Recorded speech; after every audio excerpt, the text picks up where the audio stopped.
এক টুকরো মাছ কিংবা এক ফালি মাংস আবির আর তামিমের কাছে এটি যেন রূপকথার কোনো গল্প।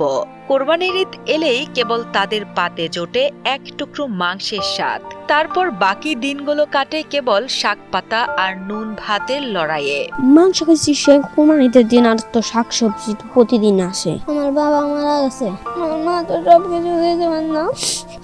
মাছ মাংস কত সময় খাইনি, শাক পাতাতে ভাত খাই।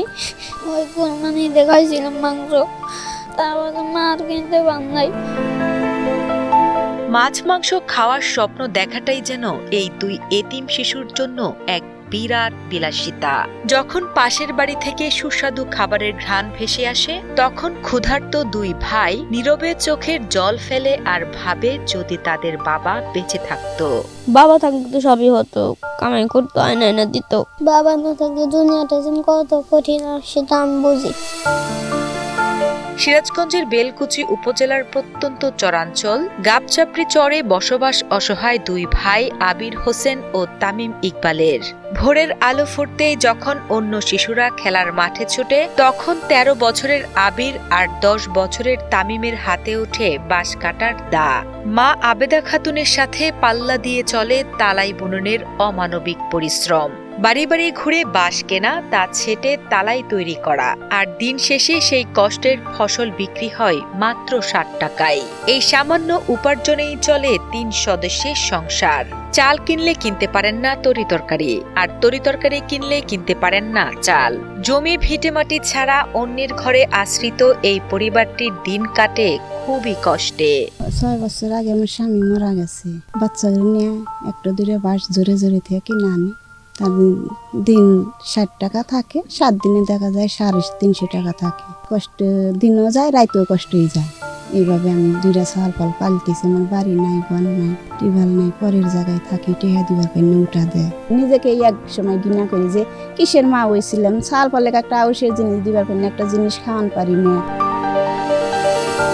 বিদ্যালয়ের রঙিন দিনগুলো তাদের কাছে ধূসর। ছেঁড়া জামা, খালি পা, আর হাতে নেই কোনো স্কুল ব্যাগ। এমন জরাজীর্ণ পোশাকে স্কুলে যেতে হয় এই দুই ভাইকে। দারিদ্র্যের অভিশাপ এতটাই প্রকট যে সহপাঠীরাও তাদের সাথে মিশতে চায় না। সন্তানদের এমন কষ্ট সহ্য করতে না পেরে কান্নায় ভেঙে পড়েন অসহায় মা আবেদা খাতুন। ঠিক মতন আমি খাবারও দিবার পাই না। সারাদিন কাজ করি, সাথে নিয়ে আসুই, রাইতে গাওয়াতে আর কই যে বেটা তো করে খালি আমি পেটেই দোষলাম, তো করে কিছু দেই পাইবার পাইলাম না। সবাই স্কুলে বেড়াতে নতুন জুতা, নতুন প্যান্ট, নতুন শার্ট, নতুন নতুন জিনিস।